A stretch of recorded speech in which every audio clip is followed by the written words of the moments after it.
اب جیسے ہی پانی نے نعش کو چھوا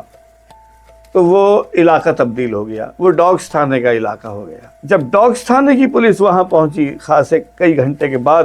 تو پانی اتر چکا تھا، تو وہ پھر ابراہیم حیدری تھانے کا علاقہ آ گیا۔ وہ تقریباً 40-42 یا 48 گھنٹے تک وہ لاش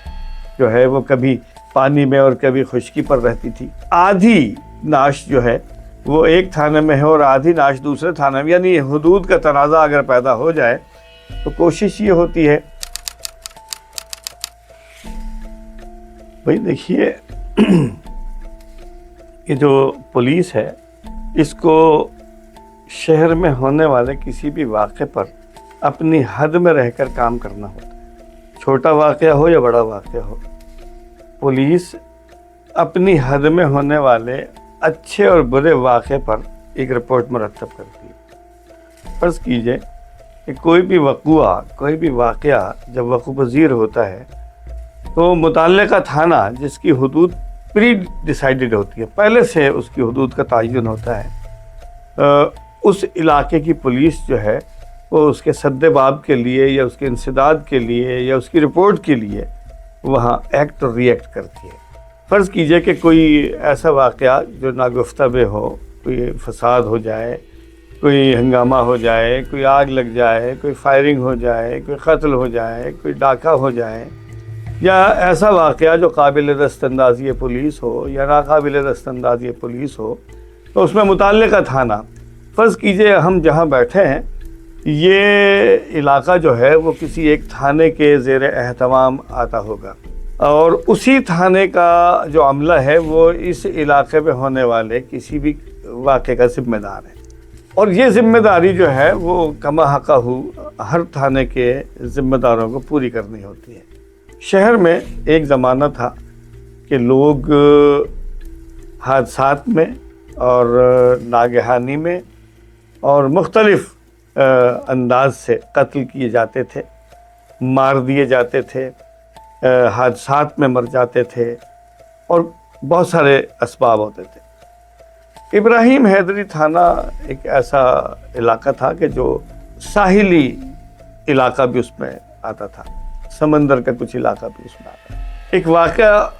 یہ جو خاص طور پر پولیس کی حدود کے حوالے سے، وہ واقعہ یہ تھا کہ ایک نعش وہاں اس کی موجودگی کی اطلاع ملی کہ پانی میں ڈوب کر کوئی شخص مر گیا ہے، اور وہ جو نعش جو ہے وہ وہاں پڑی ہوئی ہے۔ تم اس زمانے میں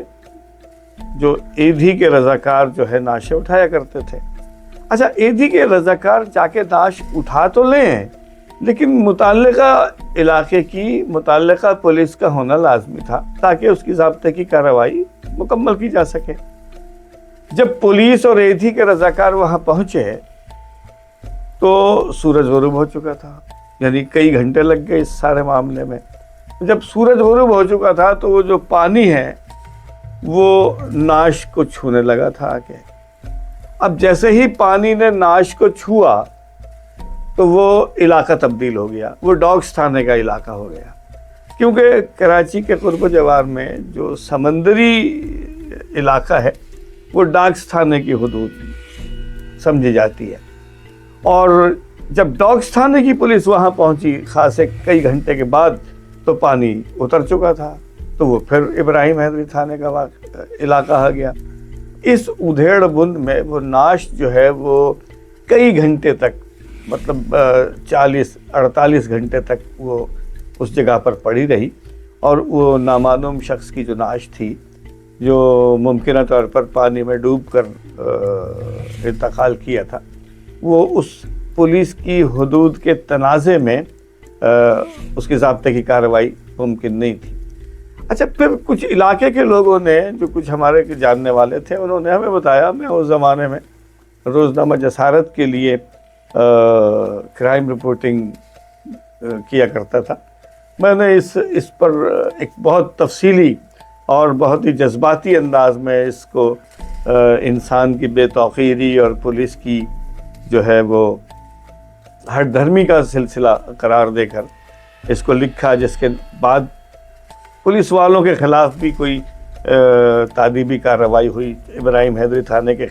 वाले के जो अमला था उसके खिलाफ भी, और जो डॉग्स का अमला था उसके खिलाफ भी कार्रवाई हुई। और लेकिन ये बात आज भी अपनी जगह है कि अगर किसी थाने के इलाके में, किसी थाने की प्रिस्क्राइब्ड हुदूद में, अच्छा ये जो हुदूद जो है किसी भी थाने की, ये प्रिस्क्राइब्ड हुदूद होती है और इसका तयन महकमा दाखिला की जिम्मेदारी होता है। पुलिस के कानून में अगरचे इस बात की वजाहत मौजूद है कि अगर कोई वाक़या कोई 2 थानों में हो तो उसकी तरजीहात क्या होंगी, कौन सा थाना उसकी कार्रवाई करेगा। हाँ, ये एक अलग बात है कि कराची में एक ज़माना था, ऐसे हालात थे कि पुलिस की मूवमेंट जो है वो बहुत मुश्किल हो गई थी। ये लेट 80 की लेट 80s कह लें या मिड 90s कह लें, ये वो ज़माना है जब कराची के हालात बहुत ही नामुनासिब और नागुफ्ता थे। पुलिस वालों की आमद और रफ्त जो है वो भी महफूज नहीं थी। थाने के दरवाजे मगरिब की अजान के साथ बंद कर दिए जाते थे। अफसरान का ये हुक्म था कि पुलिस वाला अपनी वज़ह कता से अगरचे सादा लिबास में हो तो पुलिस वाला ना लगे, यानी वो जो एक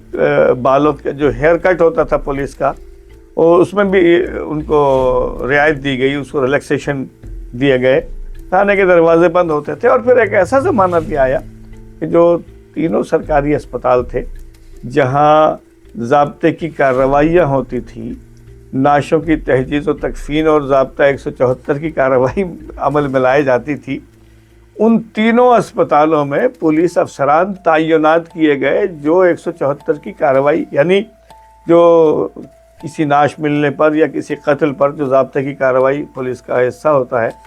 वो, यानी अब्बासी अस्पताल में, सिविल अस्पताल में और जिना अस्पताल में पुलिस के अफसरान, यानी बाकायदा इंस्पेक्टर और सब इंस्पेक्टर लेवल के अफसरान तैनात किए गए ताकि हुदूद के तनाज़े में पड़े बग़ैर सरकारी अस्पताल लाई जाने वाली नाशों की ज़ाब्ते की कार्रवाई मुकम्मल हो सके। और वो 174 की, उसको हम जो पुलिस की जो ज़बान है उसमें कहते हैं ज़ाब्ता 174 की कार्रवाई मुकम्मल करके मुतल्लिका थाने को वो कागजात भेज दिए जाएँ ताकि उसका बाकायदा मुकदमा दर्ज हो और उस केस की पैरवी की जा सके। ये मरहला भी यहाँ रहा है और ये मरहला आज तक है। देखिए, अगर कोई वाक़या, कोई एक हादसा जो इस तरह से पेश आए कि उसमें कोई आदमी इंतकाल कर जाए और उसकी नाश,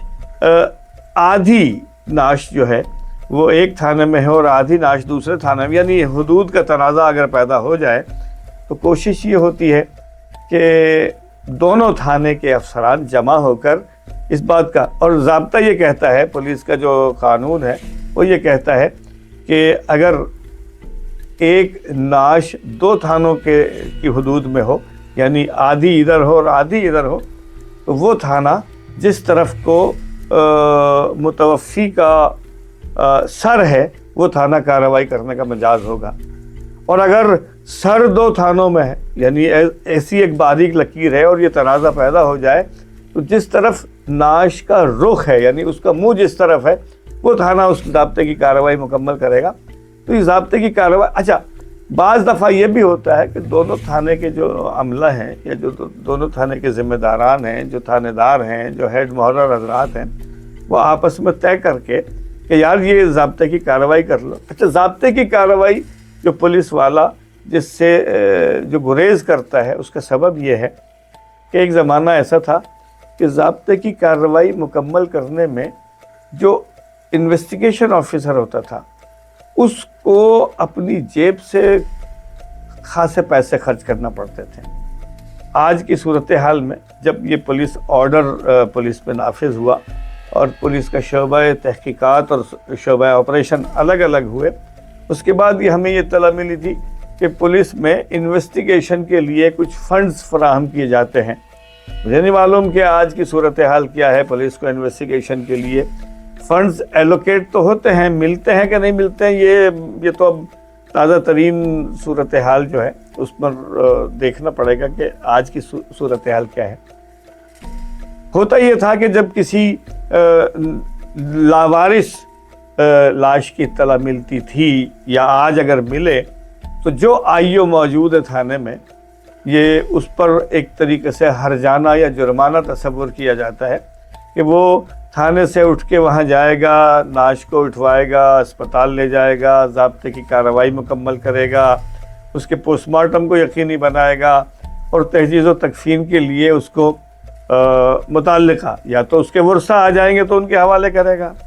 और या वो जो फ़िलाही इदारे हैं जो आजकल जैसे एदी सेंटर है या छिपा सेंटर है या और जो इस नौइयत के जो सरकारी इदारे हैं जो इस किस्म का कार्य खैर करते हैं, बुनियादी तौर पर तो ये एक ज़माना था, ये बल्दिया कराची की ज़िम्मेदारी होती थी कि वो लावारिस अफराद की तहजीज़ व तकफ़ीन की ज़िम्मेदारी सरअंजाम देते थे। लेकिन वक्त के साथ साथ बहुत कुछ बदल गया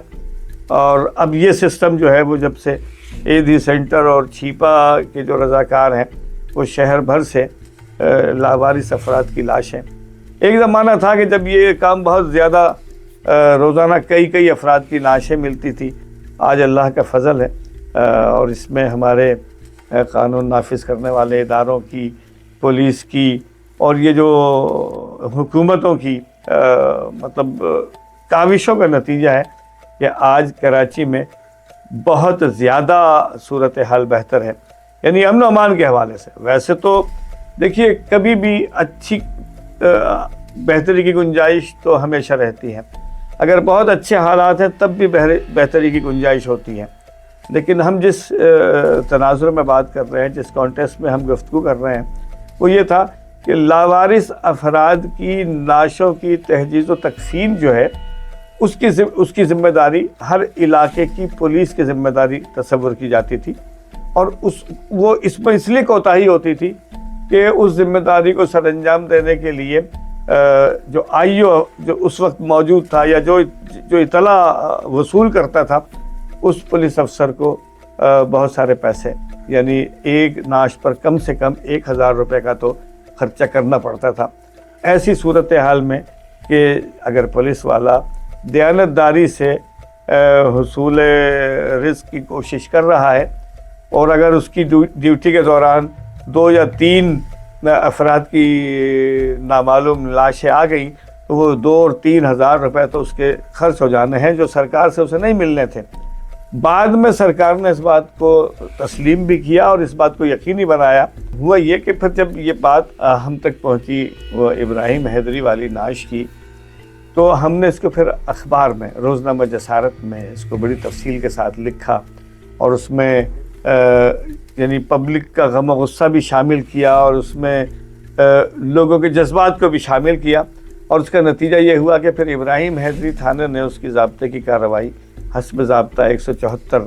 और इस अरसे में वो तकरीबन 40-42 या कई 48 घंटे तक वो लाश जो है वो कभी पानी में और कभी खुश्की पर रहती थी। पानी कभी जब आ जाता था तो वो डॉग्स्टाना हो जाता था और पानी उतर जाता था तो वो इब्राहिम हैदरी थाना हो जाता था। इब्राहिम हैदरी थाने ने उसकी ज़ाब्ते की कार्रवाई मुकम्मल की और वो नामालूम करार देकर ईदी के हवाले की। वो जब लाश कई घंटे तक वहाँ पड़ी रही तो उसको कुछ मतलब उसके साथ कोई जिसे कहना चाहिए, और ये बात कहने को भी कोई अच्छी बात नहीं है, जंगली जानवरों ने उसको नुकसान पहुंचाया।